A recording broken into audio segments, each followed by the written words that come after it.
Okay, now speaking of that front firewall, again, a lot of times if you're able to peek your head in while you're looking at the car, if you're going to visit it, of course, look under the wheel wells again. Let me look at all this rot here. Also, another thing you want to look out for is, too, if you can get underneath, a lot of times the bolt holes where the fenders bolt into the body are also rotted. So you want to take a peek at that. If you, like I say, if you start to see blistering up and around here while the fender's on, it's a good indication that there's a good possibility that these holes could be rotted. And then you have to maybe replace this piece, which is, you know, it's a tough task, but they do make the actual arch, the fastening panel where the fenders go onto. But also, if you can try to get your head under there and see also the front of the firewall here, that's where then this piece butts up into the front part of the heater channel. And again, if the heater channel is rotted, you'll see this area usually either patched, bondoed, or gummed up with undercoating. So you want to take a look at that as well. Okay, front trunk. Now, I don't have any wires in here, but a lot of times if you can open the front trunk and take a look at the wiring, if you see a really nasty looking rat's nest, and if the wires are all painted, sometimes these people repaint their cars. Say if it was a white car and then turned into a green car, a lot of times they don't cover the wires, and then now all the wires are all green. You can't now distinguish where they're supposed to go. So when you see things like that, where the wires are painted all green or another color of, you know, the color of the car, that means definitely the car was repainted. And I've seen guys where they tell me, oh, it's the original paint. Meanwhile, everything's painted, you know. There's a ton of overspray on the car. So another thing to take a look at. Also, you want to check all your electrical while you're visiting the car. Check the blinkers, check the headlights, check if the horn works. These cars are notorious, these sellers are notorious for not having the horn working. You know, little things like that they just don't fix. A lot of times we'll go to a car and I'll go honk the horn, and yeah, the horn might not work. I mean, this works, of course, but they'll put a button mounted underneath the dash because it's like a quick way to get the horn to work. They sell these horn buttons usually at like AutoZone or something, and they screw it into the bottom of the dash and they use that to honk the horn. That's kind of a turn off for me. I mean, just fix that horn.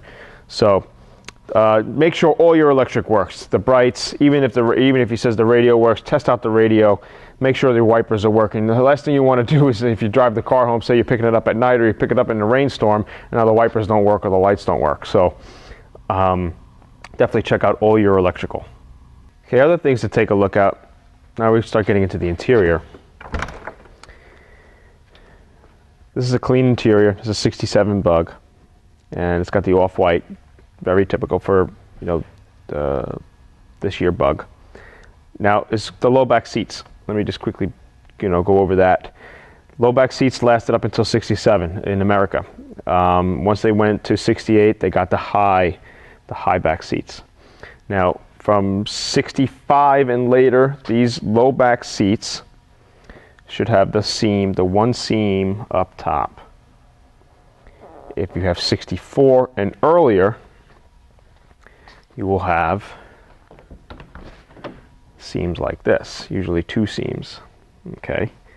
Now this is a 55 and earlier seat pattern, and as you can see, it has what they call the H pattern seat style. See where the stitching is. 56 and later is when they went to the ribs, when they went to the straight lines. Okay, and on the backrest. So keep an eye out for that. A lot of times you'll see, say, a 55 and earlier car that has the 67 style seat with the one seam over it and with the straight lines. So you definitely want to keep, you know, an eye out for that. But when you're looking at these seats, you want to make sure they look tight. I mean, there should not be any wrinkles throughout the seat. Usually you check down here. Usually there's wrinkles over here if the seats were just not padded right. So even, you know, then sit in it and see, you know, a lot of times I'll sit in these seats and I feel the springs right in my butt. I mean, it's not the greatest feeling in the world, you know, so that's another thing to factor in and say, oh God, now I got to redo the seats, you know. A lot of times these guys, all they'll do is they'll get new seat covers and just put it over the old seat covers and not even change the old horsehair padding that they used to have under this upholstery. And that horsehair padding gets like brittle, and it starts to just, you know, flake at the bottom. Check on the bottom of the carpet, even be underneath the seat. If you see horsehair flakes all over the place, that means that padding is just falling apart. And if you just put a new seat cover on top of it, you know, it's not going to be a comfortable ride. Now also, you want to check your door panels here. Door panels are really not that difficult to change, but you want to make sure that they stay nice and flat along the door. Just because they're notorious for the water. Now also, you want to check your seals over here. This is a job. Inner seal and outer seal scrapers. I have a 3-part video on this on how to rebuild your doors, and this is part of the process to rebuild this. Don't let anybody tell you if these are cracked and they have to be replaced. If he tells you it's an easy fix, you walk away.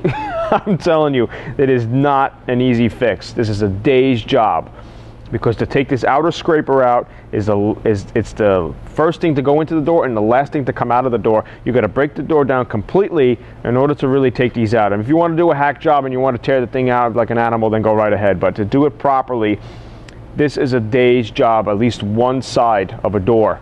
And to get this from the vent window, from the felt channel, all up in here to line up correctly, this takes a while. So if it's cracked and it needs to be replaced, this is something you want to take a look at. So definitely watch out for that. But what happens is, if they are cracked and they are torn out of here, rainwater gets down in here, and then these door panels start to get wavy. They call that the potato chip effect. So as you can see here, it has a little bit of waves right there. This is not too bad. That could probably be fixed. But over time, you know, this is just kind of like a masonite style hard cardboard style of door panels. So over the years, they just get soaked up with water and they just start to warp. So you want to take a look at that. If those are really wavy and they're moved away from the door, a good possibility that that's going to have to be replaced.